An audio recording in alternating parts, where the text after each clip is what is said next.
For God to give a vision, he will always look for a willing vessel. Joseph, he interprets the vision of the king. And the king gives him a responsibility, because even though the king had a vision, but he needed somebody to interpret it. Joseph faithfully moved out and interpreted it, and it ended up feeding nations, cities. The nation of Egypt became rich and wealthy from just a vision. Joseph is interpreting the king's vision or dream. The king saw, but in order for Joseph to interpret, he had to see it too, to give the king the proper interpretation. So that's why he was able to give the interpretation, not based on the king, what the king saw, but based on what heaven, the revelation heaven had given Joseph. A vision has to be hard. You have to see it, and then you have to write it down. Write it down so that the people who will see it will be able to read it. Then the Lord answered me and said, write the vision down. The one who reads it may understand it. You can't run with something you don't understand.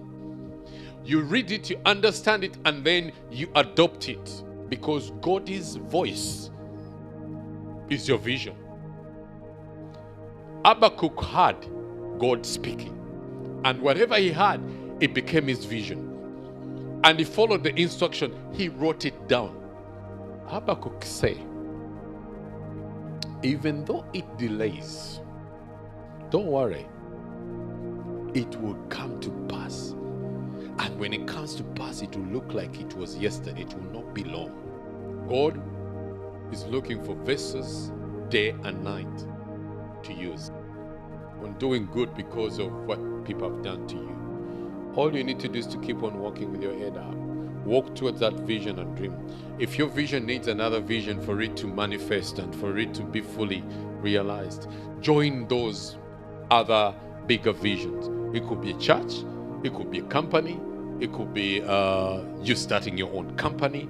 Walk towards your vision. Don't sit and wait for things to happen. Things don't happen until we make them happen. I'm talking about the vision for the church, the vision to make Jesus known, seen, heard, and to be fully realized. But God has given you a personal vision as well. Some people, we don't have the same vision. Some visions are supposed to partner with other visions for them to come to pass. And God give you a vision that can change your generation? Yes. Can men cheat you? Yes. But even when they cheat you, if God is on your side, He will restore double. He will restore all the cankerworms I've eaten, and men will wonder, why do you need to read it to understand it? When you understand it, you speak it. Before the vision speaks for itself, somebody has to speak it. Vision must have action. That's why when we say we want the city to come here, we need to go to them, invite them, preach to them. We are making Jesus known, seen, heard, and fully realized.